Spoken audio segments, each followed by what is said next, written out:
امام غزالی کا بیان کردہ عجیب و غریب واقعہ۔ امام غزالی رحمۃ اللہ علیہ نے ایک عجیب و غریب واقعہ لکھا ہے کہ ایک بادشاہ کے پاس ایک آدمی کو بڑا تقرب حاصل تھا۔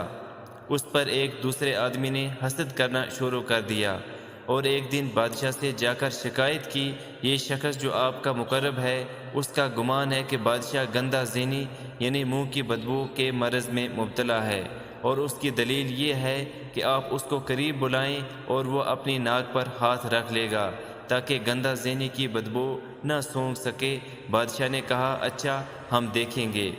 دوسری جانب یہ حسد کا مارا آدمی بادشاہ کے پاس سے نکل کر اس بھولے آدمی کے پاس گیا اور اپنے گھر کھانے کو بلایا اور کھانا کھلایا۔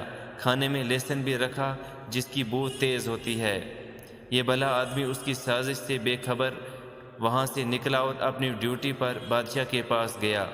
بادشاہ نے کہا، قریب آؤ۔ یہ شخص یہ خیال کر کے کہیں لہسن کی بو سے بادشاہ کو تکلیف نہ ہو، اپنے منہ پر ہاتھ رکھ لیا۔ بادشاہ کو یقین ہو گیا کہ اس کی شکایت جو اس آدمی نے کی ہے وہ صحیح ہے۔ بادشاہ نے اپنے ایک گورنر کو اپنے ہاتھ سے خط لکھا۔ خط کا مضمون یہ تھا کہ یہ خط لے کر آنے والے کو قتل کر دو۔ خط کو سر بے مہر کر کے اس کو دیا اور کہا، گورنر کے پاس یہ خط لے جاؤ۔